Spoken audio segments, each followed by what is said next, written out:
My name is Sheila Ryan, and I am a delivery consultant for Corporate Visions. I had the pleasure of working with Cisco on the Sales Masters program for about a year now. The beauty for me is that the Sales Masters program was the first attempt to really pull all three of those value conversations together. And I'm going to let Rika tell you a little bit more about that. Where I add a little bit of value is that I actually delivered 2 of the 3 days.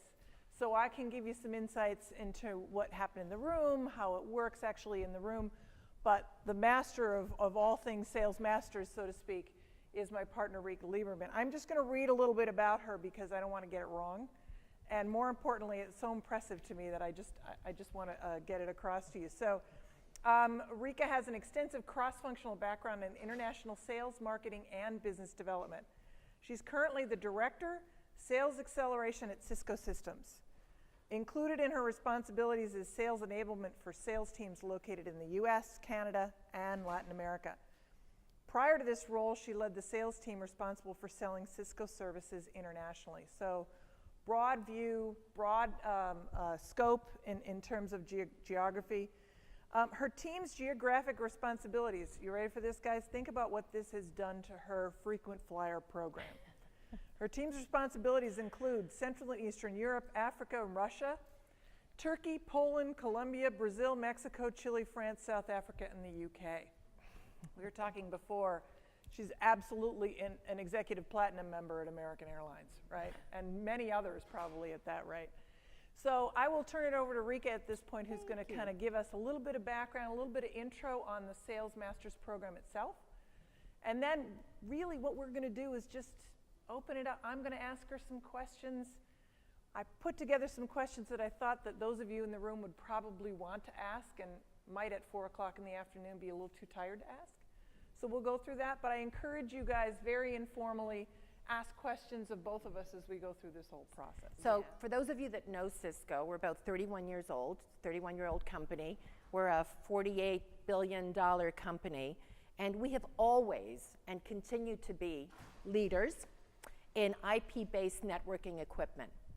And a few years ago, something changed. You know, we used to be able to sell networking equipment just by going out there and telling customers how good our equipment was. You know, we were and continue to be leaders in networking. And basically all we had to do was go out there and tell the customers, hey, you guys, you know, we spoke with IT managers mostly.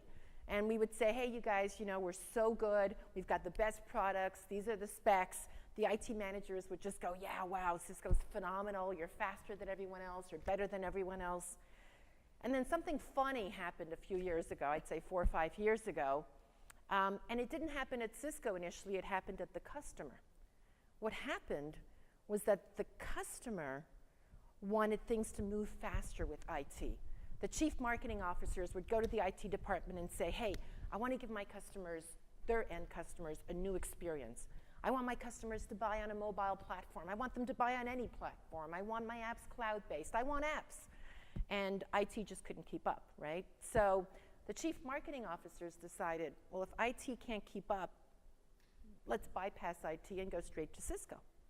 So we were having to have conversations with chief marketing officers or other LOB leads about our equipment, and they didn't want to hear about products and feeds and speeds and how fast our stuff was.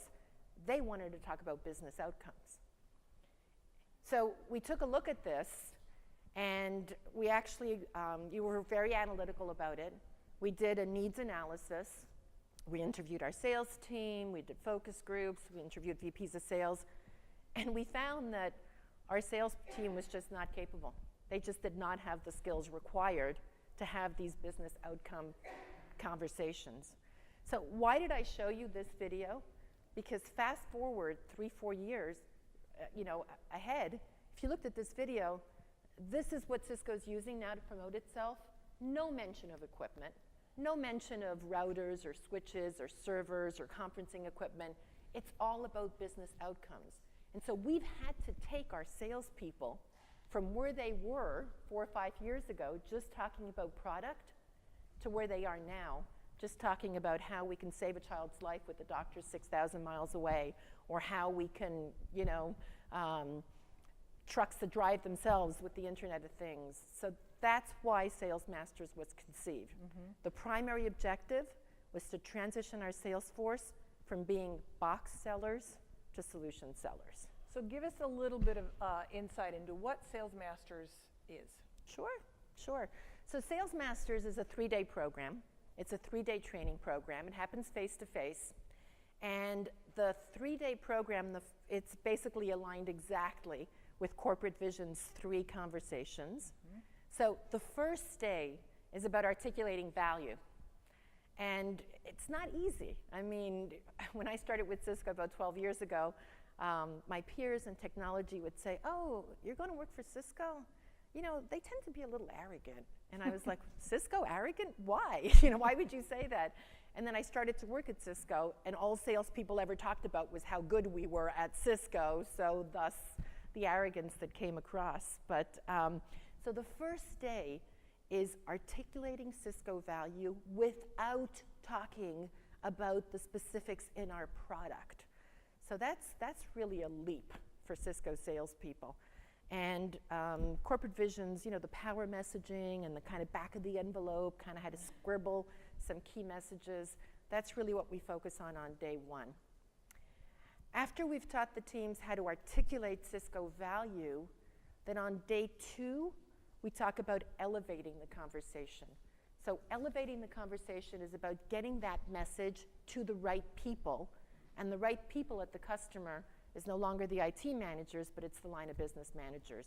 So day 2 is articulating value at the CXO level. So how do you do that? You got to talk the same language as a CXO, and their language is financial. It's all metrics based, and it's all financial ratios and business acumen. So day 2 is very focused on how is your customer's CXO measured? What metric do they define success by? So we focus on that, and we teach the Cisco sales teams how to speak at that level. And then day 3 is all about monetizing. So let's make money off of this. So it's all about negotiation skills and how we can make sure that the Cisco salespeople are best equipped for some pretty tough negotiations out there. So that's the program in a nutshell. Yeah, and 3 days. and when you think about it, it's 3 days. It's 3 days of the 3 separate programs that Corporate Visions brings to the table: power messaging, executive conversations, and the situational sales negotiation. The trick was, how do you take the content and the real value of it, which is the coaching and the practice, and how do you not lose that and yet skinny it down? Yeah. So what was the process that you went through to kind of skinny that down a little bit? I think we did something very interesting, and I'd say even a little bit unique at Cisco. What we did was, when we conceived the program, we actually, the first pilot of the program, we ran it by the VPs of sales. So we actually put VPs of sales in the program and gave them the training first. Needless to say, they loved it. They flipped. So the first rollout that we did was at the director of sales. And we actually ran all the director of sales through the Americas in the program. And because that was very successful, we rolled it out to the senior managers, and then lastly to the individual contributors, the account managers in the field. Why is that important? Because not only did we train everybody, but we also kind of changed the Cisco sales culture, because everyone began speaking Sales Masters lingo, Sales Masters language. You know what I mean? Power messaging and all this different terminology just kind of went around quite a bit. The other thing that we did was we made sure that we had very strong executive sponsorship. And in our case, it wasn't just talk. We actually made the executives walk the talk. Every single Sales Masters class that we ever ran at Cisco, we had a director, at least, director of sales in the class the full 3 days. And they participated. And they participated. We put them in groups. We had them participate in coaching situations. We had them go through their own client. They were all in with the teams that were there. Exactly. Tell us a little bit about the team makeup, though, because it's one thing to sort of say, okay, here's the Northeast region. You're all going to go through it as a region, but that's not what happened. Tell us how the team makeup came about. So, you know, I said that the primary objective of Sales Masters was in transitioning our salespeople from box sellers to solution sellers. But we also had another objective. And I'd say the secondary objective was building community amongst the Cisco salespeople. So Cisco's huge, all right? We're 72,000 employees worldwide. In the Americas, which is the geography that I'm now responsible for, we're about half of that's about 30,000 employees, and about a third of them are in sales and marketing. So we're talking a lot of people. And the way we're organized is by customer segment, and the customer segments tend to be a little siloed, you know. So if you're a salesperson and you're selling to the commercial segment, for example, at Cisco, well, you know what? Your network is really people who sell within commercial. And when we do product training or other kinds of training, it always stays within those silos. So, you know, the team that sells to commercial, they get all their product training together. The team that sells to enterprise customers get all their product training together. What we were trying to do with Sales Masters is break some of those silos. So every class has 20 participants for Sales Masters, and what we did was we made sure that it was made up of 5 from commercial, 5 from enterprise, 5 from public sector. We also have geographies within the Americas. We have Canada as one geography, Latin America is another one, and we'd bring in, you know, 5 from the Canada geography, 5 from LATAM. And we'd get, you know, people to learn from each other. They'd realize that, you know, those silos shouldn't be, the wall shouldn't be so high, because we have more in common than we have that is different in the way that we sell.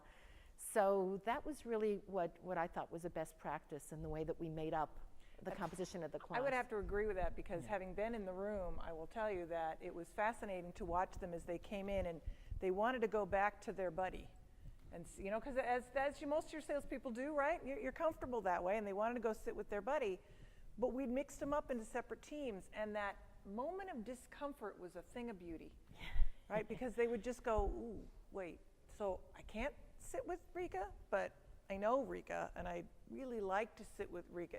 No, you're going to mix it up, and you're going to have, and it was fascinating by the end of the session, they were all talking to each other as if they'd known each other for a long time, because there is so much active coaching and interaction and practice in each one of these sessions. So a couple things. First of all, let me tell you why we started the negotiations training, how that even came into the picture. Initially, we just had the first 2 modules, and we added negotiations. Let me just start with that, and then I'll tell you about how this might be different from other training. So there's some Cisco folks in the room, and some of you might remember a few years ago, Cisco started an initiative amongst the sales team. We called it the 1%, the 1% initiative. And the 1% initiative was our attempt to get the salespeople to capture 1 more point of margin within a certain fiscal year or whatever it was, and there was a contest, and there was all kinds of good things. So, you know, we launched this program and told all the salespeople, go out there, you know, try to get more margin, because 1% of margin at Cisco is gazillions of billions of dollars, or whatever it translates to more accurately. To quote technical numbers. Okay, there you go. So we did that, and then we realized, oh, wait a minute, those negotiations training classes that you're talking about, that, you know, how's this different from all these other trainings, our salespeople hadn't gotten any of them. So they hadn't gotten the other negotiations. They hadn't gotten any negotiations training. And this is when we said, you know what, let's formalize this. And truthfully, it flows really nicely. You know, when you talk about articulating the value, and then you talk about elevating the conversations, you've got the whole setup for the negotiation. So you've got the customer's attention, and you've got it at the right level, because we're at the CXO level. So now what do you do with it? You monetize, you know, and how do you monetize? You negotiate better. So I felt like it flowed better. How does it compare to other training? I'm not going to compare with other training. All I'm going to tell you is there just wasn't enough of that at Cisco. We were very focused on product training. It's a good question. Sure. And of course, we partnered with CVI, and shout out to best account manager ever, Mike Finley, who helped us with the programming. But what we did is the Sales Masters program has prerequisites. So before you can attend the class, there's a certain amount of pre-work.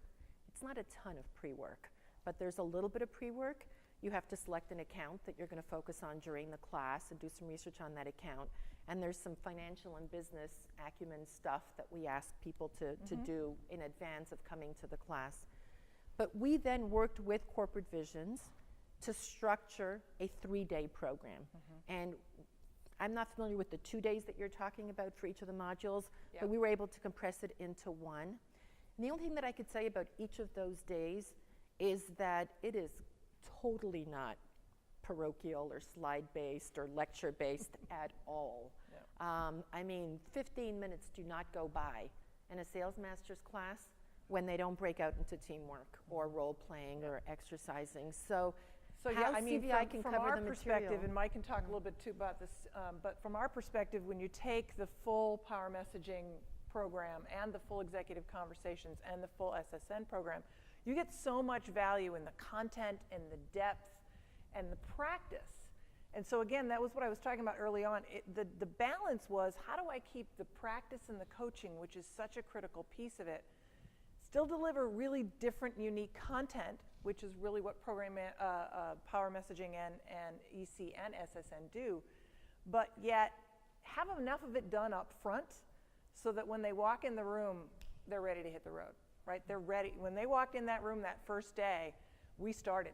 And it was, okay, take out your account, here's what we're going to do. And we walked through a little bit of the content to sort of set it up, but it was right into practice again.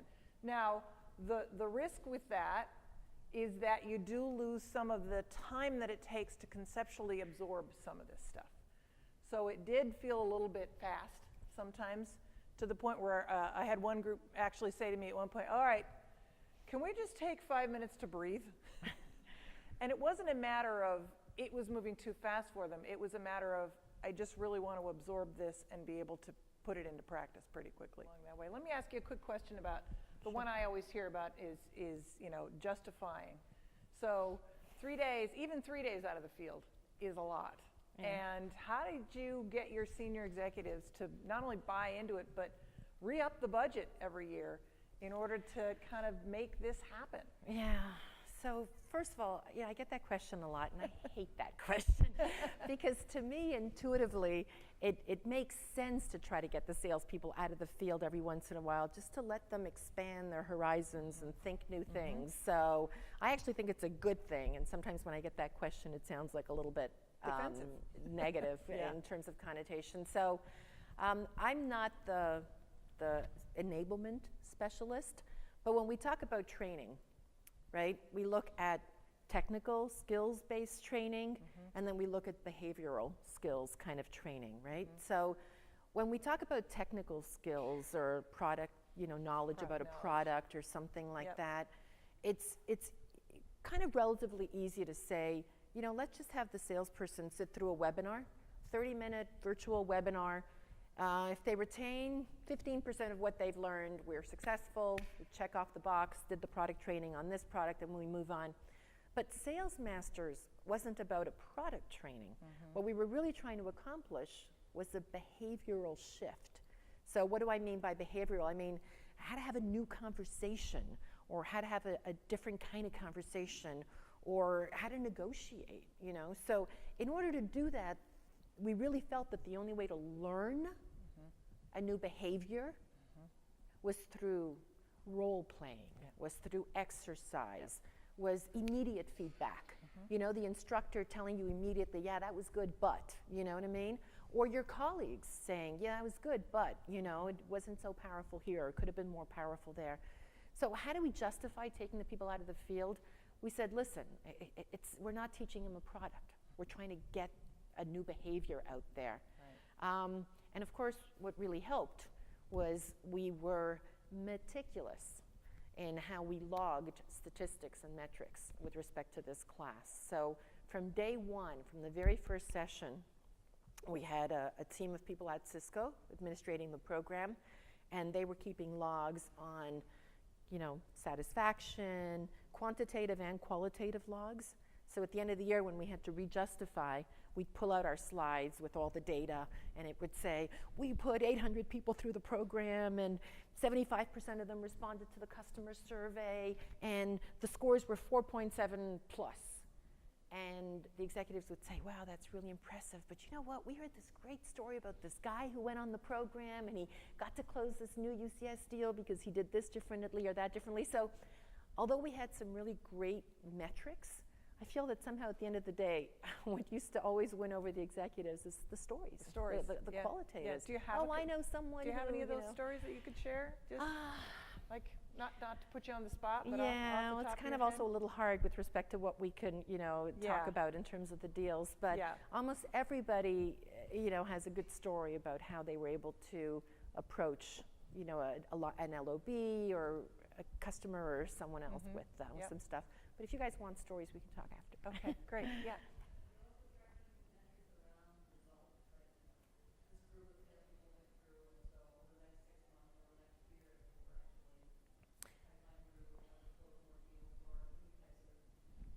We did that once.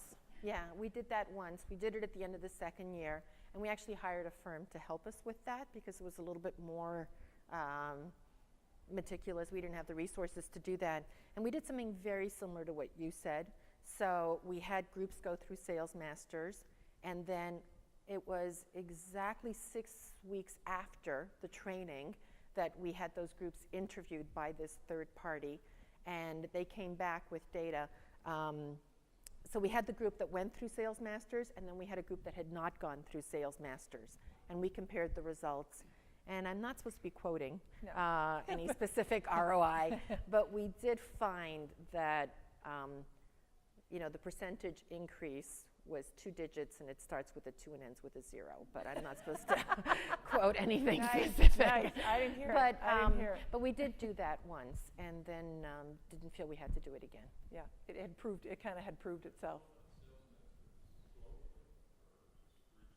There's been a few iterations of Sales Masters at Cisco. So the one that I'm talking about right now is the one that we ran in the Americas, and it's the one we've been running for about 3 years. There was a previous version of Sales Masters, and that one ran globally, but it had a bit of a different makeup, and in fact CVI wasn't CVI as it currently is, so we were working with different learning partners at the time, and it was focused on just the first 2 modules, and it didn't have negotiation skills. So to answer your question for today, the program that we have now is an Americas-based program, and it's a program to run the salespeople through the Americas, through Sales Masters. Every once in a while at Cisco, we get the request from a services team in Germany or, sales leadership somewhere else that wants to try it. And so we do, isolated, but as a program, the Americas was the one who. Mike, do you have anything to add? Yeah. And that's right. And I think Rika makes a great point when she talks about it's changing the culture, the language, the way salespeople are actually talking to each other, about how they're measuring their own success. And then they start to tell each other those stories. Oh, I had this great why change opportunity. Not I had this great pitch, but I had this great why change opportunity, and this is what happened, right? So it's actually becoming part of the DNA of the sales force itself. Yeah. So just for clarification, on day 1, did you already have your point of view and solution whiteboards done, or is day 1 kind of just like we did, and you're building on the fly, getting a lot of ideas and building a lot? Building them as you go, and each team is in a different one, but I think what was nice about it was that then again, and then I came back on day 2 to do, executive conversations. Now, remember what we talked about yesterday, you've got this point of view, you've got a number play maybe, you've got a couple of key techniques you want to use. Now, I'm a C-level executive, now you have to elevate that conversation. You have to be able to tell that at a different level. And you have to do the research, as Conrad said this morning, that is a hard thing to do, where do I start? So I think that was the thing, that interested me most about the program, and I think Rika and I have talked about this, was the arc that I talked about, right? So it takes it and flows it through all 3 of the programs. And by the time you got to the negotiations, it wasn't, so here's a new negotiation opportunity. No, you've been working on these opportunities for the last 2 days. And so when they walked out at the end of day 3, they really had a deal to work on, right? I mean, they'd been working on it in their groups. We asked them to come prepared to discuss a specific deal. Yeah. So. Do you all have a library of point of views and solution whiteboards, or are the salespeople kind of doing their own thing? They're doing their own thing, yeah. Yeah, There's some sharing, but yeah, there really, that I know of, there isn't any centralized location for that. Yeah. But remember, every group has about 20 participants in a class, and that ends up being about 5 groups of 4.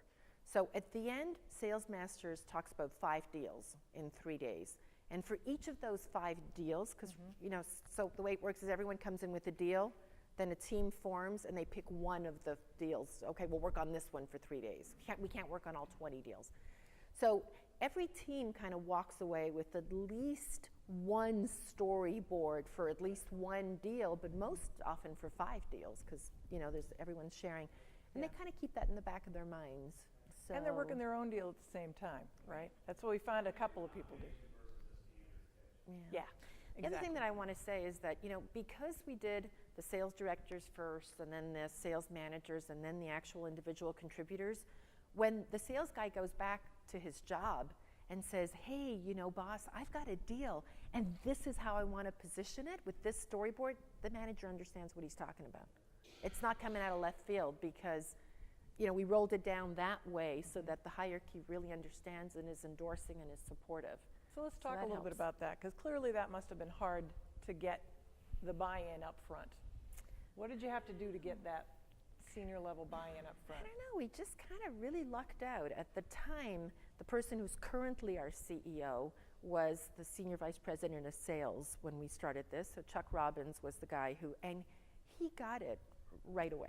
Like as soon as we presented the concept to him about 4 years ago, he clearly saw the need for changing the conversation and for the negotiation sales. So he kind of got it right away, to the extent that he participated himself in the first session of Sales Masters that we did. Yep. And that position changed a few times, whatever. Chuck went to Nick and is now Allison. So we've had a change of leadership there through the years, and we've had strong support all the way from the top. Right. So what happens now is that we've got our salespeople that want to go out there and sell based on this way of selling, and they turn to marketing and they say, okay, give me the material, because I got to go talk to my customer.